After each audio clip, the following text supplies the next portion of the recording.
हमारे चैनल में आपका स्वागत है। जिंदगी की कड़वाहट बाजार की गर्मी में छिपी रहती थी, वहीं कहीं मेरी भी एक साधारण सी कहानी थी। मेरा नाम शुभ था। मैं 3 बहनों का इकलौता भाई और उनका बड़ा था। मेरा पिता बाजार में दुकानों के सामने जूते सजाकर बेचते थे और हम सब उसे ही पापा की दुकान कहते थे। वही हमारी रोजी रोटी का एकमात्र सहारा था। थोड़े किराए में ही सही, लेकिन हमारे घर की जिंदगी ठीक चल रही थी। हम सादगी से भरा जीवन जी रहे थे, पर दिल में सुकून और चेहरे पर हमेशा मुस्कान रहती थी। घर में प्रेम और अपनापन भरा माहौल था। मैं स्कूल में पढ़ता था और हाई स्कूल का छात्र था। पिता की मेहनत देखकर मैंने ठान लिया कि एक दिन मैं उनकी जिंदगी बदल दूंगा, पर किस्मत को कुछ और ही मंजूर था। अचानक पापा की तबीयत बिगड़ने लगी। सिर में बहुत तेज दर्द रहने लगा। जब हम उन्हें अस्पताल ले गए और टेस्ट करवाया तो पता चला कि उन्हें ब्रेन ट्यूमर है। यह खबर सुनते ही जैसे घर पर कहर टूट पड़ा। माँ की आंखों से आंसू रुकने का नाम नहीं ले रहे थे। बहनें चुप हो रही थी और भीतर से पूरी तरह टूट चुका था। मेरे सारे सपने, पढ़ाई और भविष्य एक ही पल में बिखर गए। मैंने अपनी पढ़ाई छोड़ दी क्योंकि पापा की बीमारी ने हमें मजबूर कर दिया था। मैंने उनकी दुकान संभाल ली और बाजार की सड़क पर बैठकर वही जूते बेचने लगा जो पहले पापा बेच रही थे। पर अब सब कुछ बदल चुका था। इलाज के लिए पैसे जुटाने पड़े, इसलिए रिश्तेदारों से कर्ज लेना पड़ा। हर दरवाजे पर दस्तक दी, हर किसी के आगे हाथ जोड़े और बड़ी मुश्किल से इतनी रकम जुटाई कि पापा का ऑपरेशन हो सके। डॉक्टर ने उम्मीद जताई कि पापा ठीक हो जाएंगे, पर ऑपरेशन के बाद वही उम्मीद भी टूट गई। वही उम्र उनके दिमाग में फैल चुका था और उन्होंने हमेशा के लिए हमें छोड़ दिया। वह दिन हमारे लिए किसी पल्ले से कम नहीं था। माँ भी शीश किया, बहनों का सन्नाटा और मेरी बेबसी का एक दर्दनाक दृश्य बन गई थे। पर जिंदगी किसी के लिए रुक नहीं सकती, वो चलती रहती है और हम भी चलते रहे। पापा के जाने के बाद हालात और भी बिगड़ गए। जितना कमाता था वही घर का खर्च और कर्ज चुकाने में चला जाता था।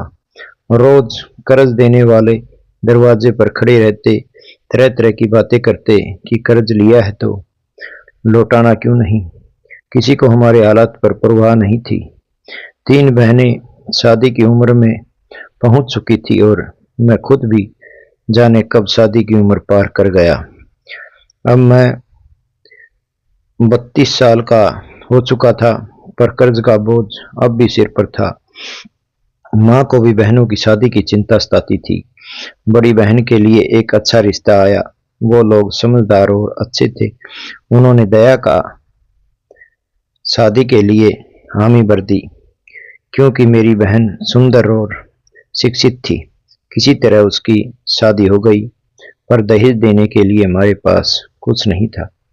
फिर भी उस लड़के के बिना दहेज शादी की, लेकिन शादी के बाद मेरी बहन की सास उसे रोज ताने देती थी। वो रोती हुई मेरे पास आती और कहती कि भैया मुझे दहेज चाहिए, पर मैं कहाँ से देता। मेरी खुद की शादी की उम्र निकल गई थी। मेरे सारे साथी अब 2-2, 3-3 बच्चों के पिता बन चुके थे और मैं भी जिम्मेदारियों में पिस रहा था।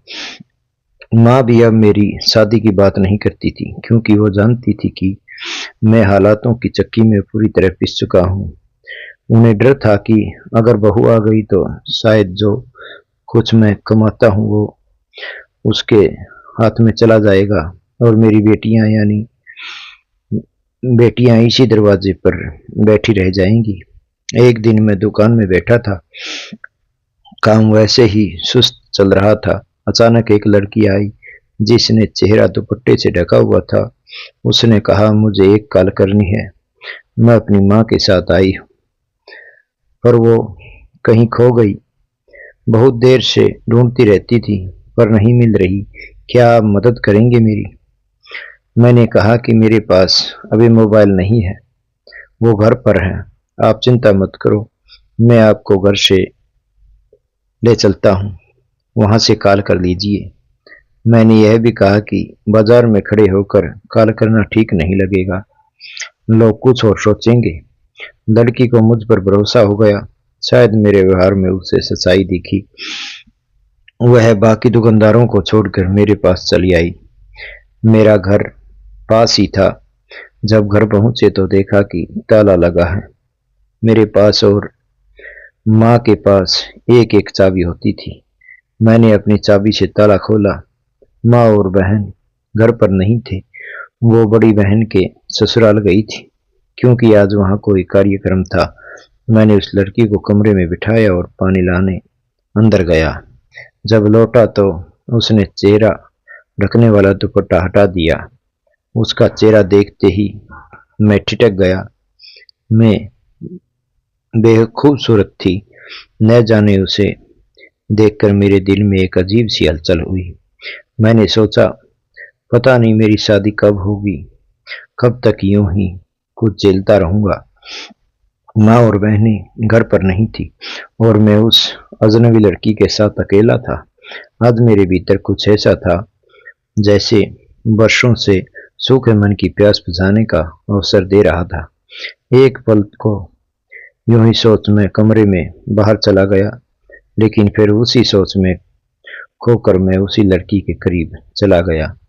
मेरे मन में कोई गलत इरादा नहीं था, पर एक क्षण के लिए शैतान जैसे मेरे अंदर घर कर गया था। पर कभी मुझे लगा नहीं था मुझे कुछ ऐसा नहीं करना चाहिए जो उस लड़की की इज्जत को ठेस पहुंचाए। वह इस समय लाचार है, बेबस है और मुझे उसकी मदद करनी चाहिए, न कि उसका भरोसा तोड़ना चाहिए। मैंने खुद को रोका और भगवान से मन ही मन प्रार्थना की कि इस अंदर उसे पूरे विचार को मुझसे दूर कर दे। मैंने भगवान को याद किया और उस शैतान को मन से निकाल कर फेंक दिया। मुझ पर हावी हो रहा था। एक पल के लिए ऐसा लग रहा था जैसे उस लड़की को भी एहसास हो गया कि मैं कुछ गलत करने वाला हूँ। लेकिन फिर मैंने उसे समझाया कि यहाँ वह पूरी तरह सुरक्षित है, उसे कोई डर या परेशानी नहीं होगी। मैंने उसे अपना मोबाइल दिया ताकि वह कॉल कर सके। उसने कॉल किया और थोड़ी देर में एक बड़ी कार उसे लेने आ गई। वह कार में बैठकर चली गई, लेकिन उसका चेहरा, उसकी सुंदरता और उसकी मासूमियत मेरे दिल पर एक गहरी छाप छोड़ गई। उसके जाने के बाद भी मैं उसी के बारे में सोच रहा था। पापा के जाने के बाद मेरी जिंदगी एक सूने रेगिस्तान की तरह बन गई थी।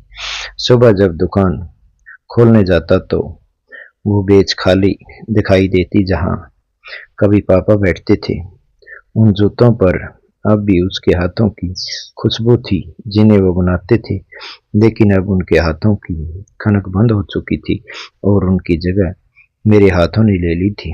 मुझे पता था कि मेरा हुनर उनके जैसा नहीं है, पर हालात ने मुझे इतनी मजबूरी में डाल दिया था कि अपनी कमजोरी दिखाने का मौका ही नहीं मिला। पापा के इलाज पर इतना खर्च हो गया था कि अब तो हिसाब लगाना ही मुश्किल हो गया था। एक कर्ज चुकाता तो दूसरा कर्ज तैयार खड़ा रहता और हर नई जिम्मेदारी मेरे कंधों पर आ बैठती। जब पापा इस दुनिया को छोड़कर गए तो मन हुआ कि मैं भी उनके साथ चिता में जल जाऊं, पर घर की स्थितियों ने मुझे मरने तक नहीं दिया। अगर मैं चला भी जाता तो माँ और बहनें बिल्कुल अकेली रह जाती, उनका कोई सहारा नहीं रहता। पिता के जाने के बाद उनका एकमात्र सहारा मैं ही था। हर सुबह कर्ज लेने वाले घर के दरवाजे पर खड़े रहते वही लोग जो कभी हमारे रिश्तेदार होने पर गर्व करते थे, अब हमें अपमान की नजर से देखते थे। उनकी निगाहें मेरे दिल को चीर देती, उनकी बातें जहर की तरह उतर जाती। वो कहती, शुभ, तुम्हारे पिता ने कर्ज लिया है, अब तुम कब लौटाओगे? मैं नजरें झुका लेता क्योंकि मेरे पास जेब में इतने पैसे कहाँ थे कि मैं सबका हिसाब कर सकूं। मेरी कमाई दुकान से ज्यादा नहीं थी। जो दिन भर धूप में बैठकर कमाता वो सीधा घर के खर्चों और कर्जों में चला जाता। माँ दिन रात चिंता में रहती। उनके चेहरे पर वक्त से पहले झुर्रियां पड़ गई थी। मेरी बहनों की आंखों में सपने थे, पर उन सपनों को पूरा करने का साधन हमारे पास नहीं था। मेरी बड़ी बहन अक्सर चुपचाप माँ के पास बैठ जाती और किस्मत पर सब्र करती, लेकिन भीतर भीतर उसका दिल टूट रहा था। पड़ोस की एक आंटी के बेटे से जब उसकी शादी हुई, तब हम दहेज कुछ भी नहीं दे पा रहे थे। उन्होंने एहसास समझाया, अपना बेटा हमें दे दीजिए, जबकि उनके बेटे के लिए वो किसी अमीर और बड़ी हैसियत वाली लड़की चाहते थे। लेकिन मेरी बहन बहुत सुंदर थी, बस अमीर घर की बेटी नहीं थी। जहाँ किस्मत जुड़ती वही रिश्ते बनते। पर शादी के बाद मेरी बहन को हर रोज ताने सुनने पड़ते। वो ताने सिर्फ मेरी बहन को ही नहीं बल्कि मुझे भी छेदते थे, सीने में तीर की तरह। जब मैं रात को दुकान से घर लौटता तो बहन के रोने की आवाज सुनाई देती। वह मुझसे कहती, भैया आपने मुझे दहेज क्यों नहीं दिया। उसका पति तो कभी कुछ नहीं कहता, पर उसकी सास का दिल जैसे जहर से भरा था। वह दिन रात मेरी बहन को अपमानित करती रहती। मेरी बहन लाचार होकर सब कुछ सहन जाती। वह सब चुपचाप इसलिए सहन कर रही थी क्योंकि उसे अपना घर बसाना था। मेरे पास उसके सवालों का कोई जवाब नहीं होता था। मैं बस उसे दिलासा देता, बहन सब्र रखो, ऊपर वाला जरूर हमारा भाग्य बदलेगा, हालात सुधरेंगे, मैं तुम्हारी सास का मुंह बंद कर दूंगा। पर यह कहते वक्त मेरी अपनी जुबान भी कांप रही थी, क्योंकि दिल के अंदर कुछ न कुछ मुझे भी यकीन नहीं था कि किस्मत कभी बदलेगी। जिंदगी की चक्की चारों तरफ से मुझे पीस रही थी।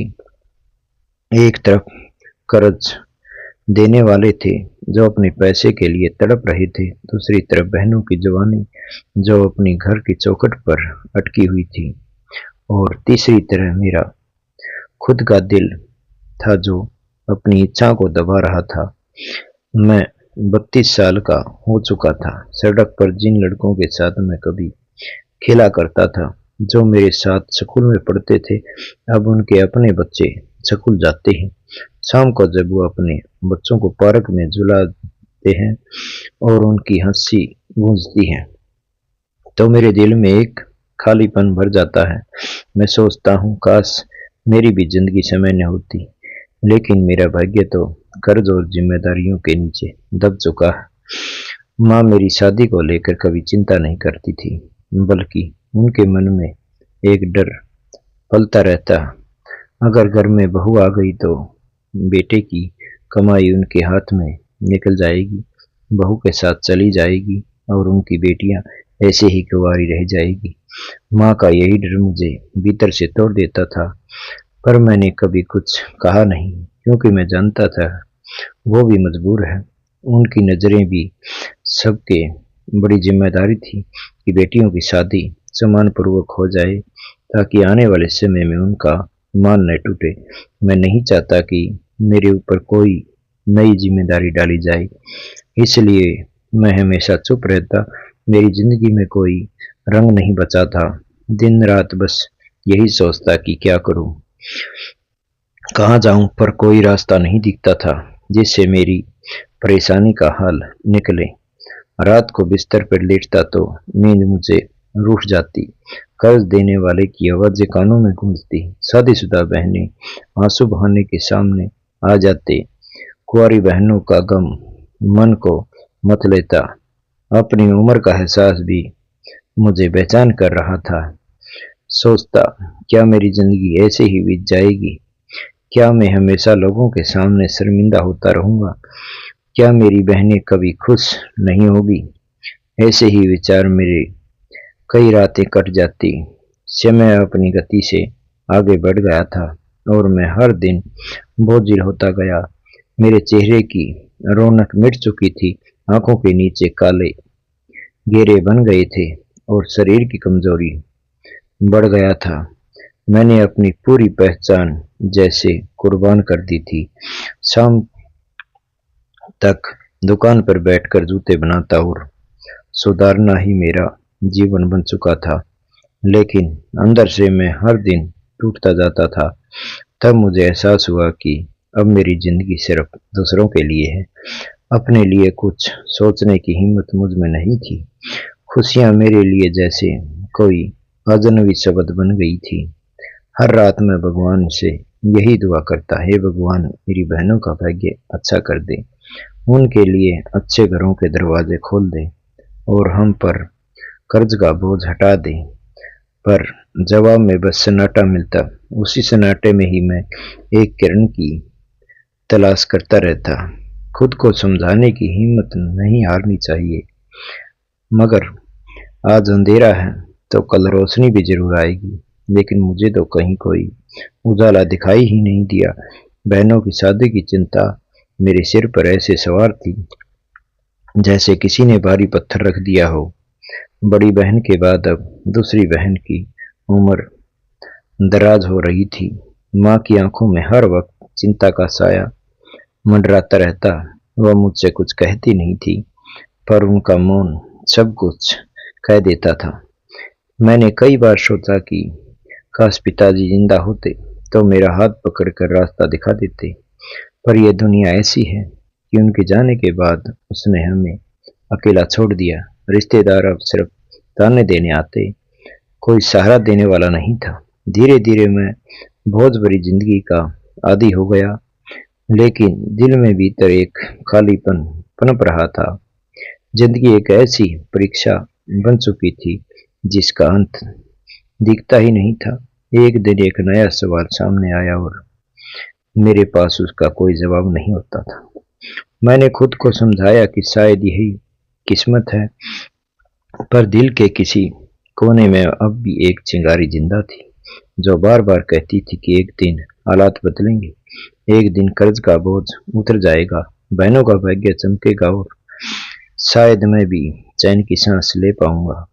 मैं अक्सर रातों को जागता रहता, थकी हुई आंखों से छत को देखता और सोचता कि मेरी जिंदगी का मकसद आखिर क्या है। हर सुबह जब सूरज निकलता, मेरे दिल में यही एहसास ताजा हो जाता कि आज भी गरीबी, कर्ज और बहनों की चिंताओं के बीच एक और दिन गुजरना है। मैं अब 32 साल का हो चुका था। मैं अब थक चुका था, पर ऐसा लगता था कि उम्र का सारा बोझ मेरे कंधों पर आ बैठा है। जितनी दुआएं मांगी उतना ही वक्त मुझ पर भारी हो गया। सबसे ज्यादा चिंता बहनों की रहती थी। मोहल्ले के एक लड़के की बड़ी बहन की शादी हुई थी, पर दहेज की कमी उसका जीवन मुश्किल बना दिया था। हर बार जब वह रोती हुई मुझसे कहती कि भैया मुझसे दहेज मांगा जा रहा, तो मेरा दिल टूटने में बिखर जाता। मैं उसे कहता, जब मेरे पास देने को कुछ नहीं था, मेरी जेब हमेशा खाली रहती। जब भी मैं अपनी बहन की आंखों में देखता, मुझे वहां केवल उदासी नजर आती, जैसे वह मौत से भी गहरी हो। माँ रोज मुझसे कहती कि दोनों बहनों के रिश्ते भी देखने चाहिए, पर मैं कहां से उनके लिए रिश्ता ढूंढता। गरीबी हमारे दरवाजे पर इस तरह बैठी थी जैसे वह हमारे परिवार का सदस्य बन गई हो। कोई भी लड़का या उसका परिवार बिना दहेज रिश्ता करने को तैयार नहीं था। मुझे पता था यही हमारी सबसे बड़ी कमजोरी है। न गहने थे, न जेवरात, न कोई सजावट। जब मैं अपने ही विवाह के बारे में सोचता तो अपनी उम्र याद आ जाती जो अब निकल चुकी थी। मेरे सारे दोस्त अब बच्चों के पिता बन चुके थे। मैं अब भी अपनी बहनों और कर्जों के बीच फंसा हुआ था। मैंने माँ के सामने कभी अपने विवाह की बात नहीं की। शायद वह सुनना भी नहीं चाहती थी कि हमें हमेशा लगे कि वह बहू आए तो मेरी कमाई में दखल देगी, मुझे बांट देगी और मेरी बहनों की जिंदगी इसी घर में अधूरी रह जाएगी। माँ की बातें को समझ सकता था, पर उनका गुस्सा आता था। बस मन थोड़ा उदास हो जाता कि मेरे सपने अब सिर्फ सपने ही रह गए। उसी दिन मैं अपनी दुकान पर बैठा था। बाजार हमेशा की तरह भरा हुआ था। हर तरह आवाजों का शोर, दुकानों की पुकार, ग्राहकों की भीड़, पर मेरे भीतर गहरा सन्नाटा था। ग्राहक आते और चले जाते, पर मेरा ध्यान कहीं और था। क्या मैं यूं ही कर्ज और मुश्किलों में डूबा रहता? अचानक मेरे सोचने का सिलसिला टूटा जब सामने से एक लड़की आई जिसने अपना चेहरा दुपट्टे से ढका हुआ था। शायद गर्मी के कारण उसका चेहरा ढका था। वह मेरे पास आकर रुकी और घबराई हुई आवाज में बोली कि अपनी माँ के साथ बाजार आई थी, लेकिन खरीदारी के दौरान उससे बिछड़ गई। उसे फोन की जरूरत थी, उसने मदद मांगी। मैं कुछ क्षण में ठिठक चुका था। इसकी इतनी भीड़ में वह सीधे मेरे पास आई क्योंकि उसकी बात में सच्चाई थी। यह कहानी कैसी लगी? सब्सक्राइब करें, लाइक करें, कमेंट करें। धन्यवाद दोस्तों।